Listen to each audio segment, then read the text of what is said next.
Bom, depois que recebemos a notícia que tivemos 9 embriões, foi uma felicidade absurda. Parecia que a gente tava tendo a notícia que a gente já tava grávido, sabe?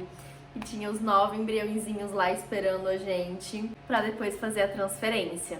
E aí vem a próxima etapa, que é o preparo do endométrio.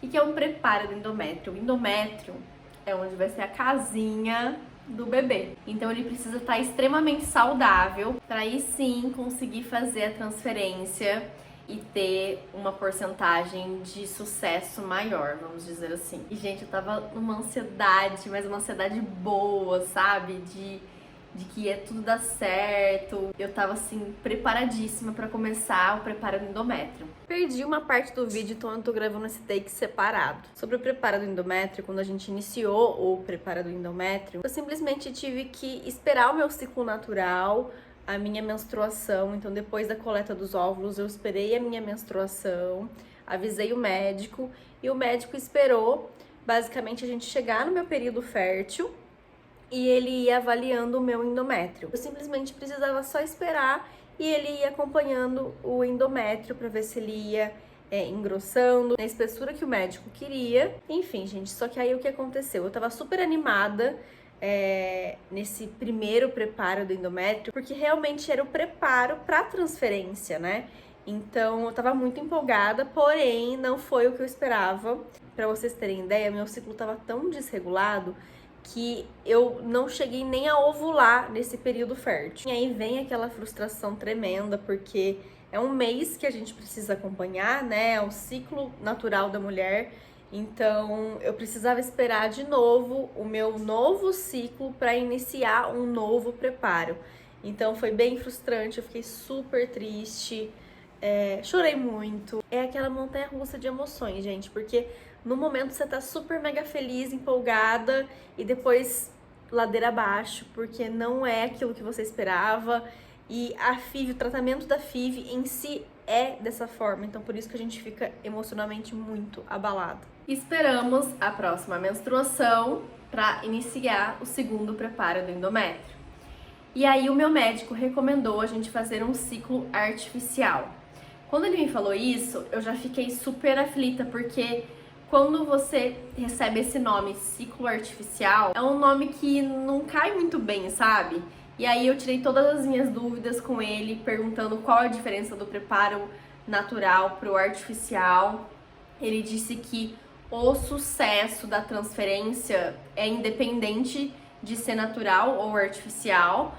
O único, porém, é que tem um custo maior de ser artificial, porque você vai ter que tomar remédio de novo, vai ter que tomar alguns hormônios de novo, sendo que poderia ser de forma natural mesmo, sem tomar remédio, vamos dizer assim. Por isso que eu falo que é muito importante você conseguir confiar no seu médico e topar o que ele indica pra você. Então, ele falou: Michelle, não tem problema, a gente pode entrar com o preparo artificial. Então eu confiei nele e a gente iniciou o preparo artificial. Vou falar de uma forma bem leiga aqui, mas você toma um anticoncepcional para inibir que você libere o óvulo. Então eu tomei alguns remédios, também passei hormônio, e também tem aquela questão, alguns mitos em relação à alimentação, que você pode estar ajudando aí em relação a não tomar café. Então eu eliminei café na minha dieta. Tentei comer o mais saudável possível, não comer muito industrializado, mas eu não fiquei muito paranoica não, porque eu sei que muitas mulheres têm até uma regra assim na alimentação de ter que comer abacaxi, aquela frutinha laranjinha que todo mundo fala que ajuda bastante para ajudar na implantação do embrião. Mas eu tava tão nervosa que eu só queria que tivesse tudo bem, que eu preferi seguir uma alimentação que não me desse mais ansiedade do que ficar muito regrada em várias coisas na minha vida e não me deixasse relaxada. Eu queria estar mais tranquila em relação a isso para fazer a transferência. E nisso, nesse período, a gente também foi acompanhando o endométrio. Meu endométrio foi crescendo. Cada dia que eu ia no médico fazer ultrassom, eu ficava muito, muito, muito feliz, porque o meu endométrio, ele tava na espessura que eles gostariam. Então esses dias foi assim cruciais pra mim, eu rezava bastante, Cada dia que eu ia lá receber essa notícia de que meu endométrio tava bonito e tudo mais, eu ficava extremamente feliz porque ia se aproximando cada dia mais de agendar o dia da transferência. E aí, finalmente chegou o dia da transferência, gente. Que dia feliz! A gente tava muito ansioso e feliz para que esse dia chegasse. Era quase contagem regressiva, assim. E parecia que a gente tava indo lá pra ficar grávido, sabe? É uma loucura. Onde a gente tá indo agora? Onde? Fala. Os caros apes. Então a gente agendou, tinha um horário certo também pra fazer a transferência, então a gente foi pra Ribeirão de novo. E aí vem aquela questão que foi a quantidade de embriões que a gente colocou e o porquê que a gente tomou essa decisão. Claro que isso é decidido bem antes, conversando com o médico, tendo a opinião do médico. Como eu disse pra vocês, tudo em relação à FIV tem essa porcentagem, né, de sucesso. Um exemplo, a gente sempre queria colocar 2 embriões, porque na nossa cabeça a gente aumentaria as chances de pelo menos um embrião implantar. A gente colocou 2 por isso, mas com aquela vontade lá no fundo de que os 2 dessem certo. Mas a gente sabia que no nosso caso a chance dos 2 implantarem era só de 35%. Então, 35% para os 2 implantarem era uma porcentagem muito pequena, que realmente a gente não estava se apegando muito a isso. A gente queria que pelo menos Deus desse essa bênção pra gente de conseguir implantar pelo menos um embrião pra gente ter um bebezinho. E hoje na FIV você não escolhe a quantidade que você quer implantar. Tem uma lei que você pode implantar a quantidade conforme a sua idade. Então, no meu caso, eu poderia transferir no máximo 2 embriões. A gente ficou pensando muito mesmo, porque é tanta coisa pra gente decidir quando você faz o tratamento que a gente fica assim um pouco assustado, sabe? Em relação à doação, o que fazer com os embriões, caso a gente morrer, por exemplo. São muitas perguntas que eles fazem o tempo inteiro no contrato, né? Pra a gente tomar algumas decisões que até a gente precisa perguntar pro médico o que ele acha. É muita informação pra cabeça, sabe? Como que é a transferência? Que era uma dúvida e uma curiosidade minha. Então, é um procedimento extremamente simples e é um procedimento que você fica emocionada, porque realmente você consegue enxergar direitinho um embriãozinho indo até o endométrio. Então é muito emocionante pra quem passa por isso. É um momento muito feliz do casal. Meu marido estava comigo também, eu não consegui gravar nada porque não podia. Basicamente você fica na posição para fazer um ultrassom transvaginal e eles colocam um catéter, né, certinho, para transferir os 2 embriões, que foi o nosso caso.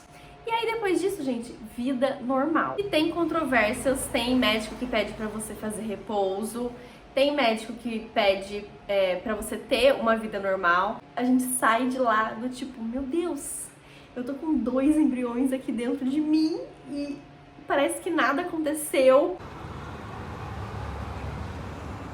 No meu caso, como eu não fazia nada de academia e tudo mais, eu tive uma vida normal. Então eu continuei gravando os meus vídeos com aquela ansiedade e fiquei assim rezando o tempo inteiro. Quando você faz a transferência, depois de 10 dias, mais ou menos, você faz o teste de gravidez, aquele de farmácia mesmo, e também o beta-HCG, que é o de sangue, para confirmar se você tá grávida. Nesse período eu me preocupei a beber bastante água de coco. Eu não tava sentindo absolutamente nada, então realmente parece que você não fez absolutamente nada, gente. Nada. Você coloca e vida que segue. E aí imagina você com 2 embriõezinhos na barriga e esperar 10 dias pra fazer o teste. Gente, esses 10 dias não passavam nunca. E às vezes a gente vai criando umas paranoias na cabeça, do tipo, meu Deus, será que eu tô com algum sintoma de grávida? Será que eu tô enjoada? E aí eu ficava assim, sabe, tendo essa sensibilidade com o meu corpo pra ver se eu tava sentindo alguma coisa. E nesses 5 primeiros dias, eu não tava sentindo absolutamente nada. E aí você fica, ai meu Deus, não deu certo. Porque aí você vai pesquisar no YouTube, tem mulheres que sentem muita coisa. E tem mulheres que dizem que sentiu isso, sentiu aquilo, e aí você não tá sentindo nada, aí você faz essa comparação. Então, gente, não se comparem a ninguém, porque realmente cada mulher tem um tipo de sintoma. Seja ele tendo sintoma ou não, tá? Que foi o meu caso. Eu comecei a sentir umas mini fisgadinhas bem fraquinhas assim, tipo no pé da barriga, sabe? Porém, eu não sabia se era coisa da minha cabeça ou se realmente eu tava sentindo alguma coisa. Então, a gente fica num período muito sensível que a gente às vezes cria coisa na nossa cabeça. Enfim, no final desses 10 dias eu tive um pouquinho de dor de cabeça. Mas assim, aquela dorzinha de cabeça bem meio chatinha, mas depois passava. Não ao ponto de tomar remédio e tudo mais. E o pessoal lá da Semear disse, olha, não faz o teste de farmácia antes do dia tal, porque pode dar um falso positivo, um falso negativo. Então, porque a gente pode se frustrar e às vezes você tá grávida e não deu o tempo ainda adequado pra você fazer o teste. Só que assim, aí você fica naquilo e tipo, contagem regressiva mesmo dos dias pra você fazer o teste de farmácia. Só o beta-HCG que eles pedem pra você fazer no dia certo que eles enviam num papel. E aí, o que a pessoa fez aqui? Olha que loucura. O dia que era pra fazer certinho o beta e o teste de gravidez era numa quarta-feira. Só que aí me deu a louca e eu falei pro meu marido, eu vou fazer um dia antes. Um dia antes não vai dar diferença e eu vou fazer porque eu tô ansiosa, eu preciso dessa notícia, eu preciso ter essa confirmação. E, gente, me dava uma palpitação, assim, de ansiedade que vocês não fazem ideia. E aí, o que aconteceu? A pessoa aqui nunca fez teste de gravidez na vida. Então, eu não sabia exatamente como fazer. Eu tava tão ansiosa que eu nem li lá como que fazia. Eu sabia que as mulheres faziam lá rapidinho o xixi e se desse, aparecia lá a cruzinha. E aí, eu peguei e falei pro meu marido, vem aqui, tá o horário de manhã aqui em casa, que eu vou fazer o teste. E não tinha nem como fazer surpresa pro meu marido, porque ele tava acompanhando exatamente todo o processo. Ele também tava nessa contagem regressiva como eu, então não tinha como. Ele pediu pra mim, pra eu não fazer antes dele, porque ele queria tá exatamente nesse momento que eu fizesse o teste, então eu respeitei, eu não ia fazer antes pra conseguir fazer uma surpresa. Eu até cogitei, só que realmente ele me pediu, e eu respeitei essa decisão que a gente teve de fazer junto o teste. E aí, gente, o que a pessoa fez? No teste estava escrito não beber muita água e, de preferência, fazer o primeiro xixi da manhã. Só que meu marido, ele demorou muito pra chegar. Aí, nisso, o que eu já fiz? Eu já fui tomar café. Eu tava bebendo muita água, como eu disse pra vocês, porque eles indicam você beber muita água. E aí, quando foi mais ou menos umas 9h30, ele chegou em casa. Eu falei, é agora, vamos fazer o teste. Fui no banheiro, peguei pra fazer o teste, até coloquei o celular pra começar a gravar. Só que aí, gente, como eu disse pra vocês, eu não sabia como fazer. Eu só fiz xixi no teste. E assim, eu não li absolutamente nada. Meu xixi, ele tava que nem água. E eu acho que eu não esperei os 5 segundos que pedia na caixa. E aí eu fiquei esperando, aguardando. Eu tava filmando enquanto isso. Tava muito nervosa demais. E aí o que aconteceu? O teste, minha filha, deu inconclusivo. O teste que eu fiz foi aquele Clear Blue, que é o da cruzinha, não é o que tá escrito grávida. E nesse teste, eu vou tentar deixar uma imagem aqui, tem 2 janelinhas. Uma que aparece que vai estar negativo ou a cruzinha que deu positivo, e a outra janelinha que aparece um risquinho, independente disso, para mostrar a eficiência do teste. Se o teste funcionou ou não, independente se for positivo ou negativo. E aí, gente, pensa que a pessoa fez o primeiro teste dela na vida e eu fiz tudo errado e o teste deu inconclusivo. Então, a segunda janelinha não apareceu, deu teste inconclusivo. e para colocar isso na minha cabeça de que o teste tinha dado inconclusivo e não era negativo. Então, o que apareceu para mim foi a janelinha de verificação do teste não tinha aparecido e a outra janelinha que mostrava que era negativo ou positivo tinha dado negativo. Então, pra mim, aquilo era um negativo.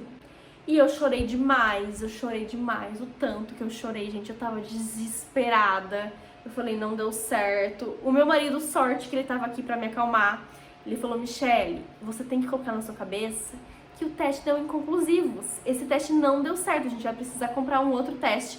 E você não fez da maneira certa, você precisa fazer certinho. Eu tava sem chão mesmo, assim, total. E aí, ele falou, eu vou comprar, eu trago à noite pra você o teste, a gente espera até amanhã de manhã e a gente faz de novo o teste da forma correta. Eu li aquela bula daquele remédio, meu marido leu pra mim, na verdade, e falou, você precisa fazer isso. E eu falei, tá bom. É isso, então eu vou fazer certo, porque eu coloquei na minha cabeça que eu tinha feito realmente o teste errado. E aí quem disse que eu consegui dormir nessa noite? Eu não conseguia dormir, minha filha. Eu rolava na cama, eu tava desesperada. E deu umas 5 horas da manhã, eu peguei, acordei ele do meu lado e falei, é agora. Eu vou fazer o teste agora, porque me deu vontade de fazer xixi, eu vou fazer o teste agora às 5 horas da manhã mesmo. Eu não vou conseguir me controlar. E aí eu peguei o teste, ó, só de lembrar me dá uma coisa. Eu peguei o teste, fui pro banheiro, eu fiz certinho, exatamente como tava escrito no teste. E aí, gente, eu simplesmente virei o teste de cabeça pra baixo. Eu não gravei porque eu não tive controle emocional pra isso. Eu não ia conseguir gravar, eu precisava, assim, de um momento só meu pra receber essa notícia. Então eu fui pro banheiro, coloquei, fiz xixi, né? Esperei o tempo certo e virei o teste de cabeça pra baixo.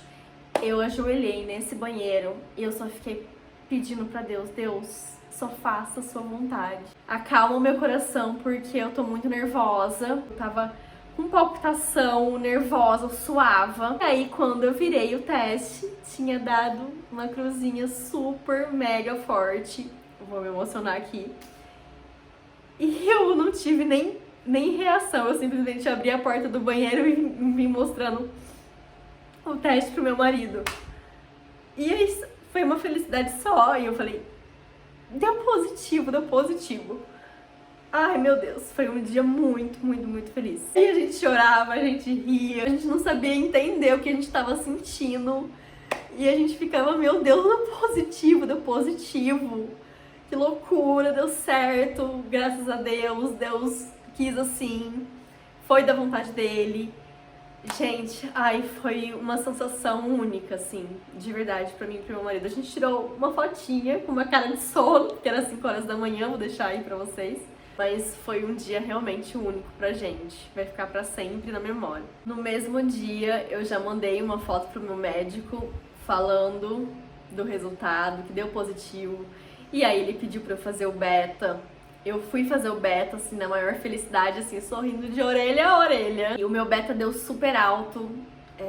Não vou lembrar a quantidade que deu. A gente fez um beta HCG quantitativo, acho que fala, né? Pra gente saber o número certinho. Deu um número muito bom. O meu médico falou, fica tranquila, você está gravidíssima.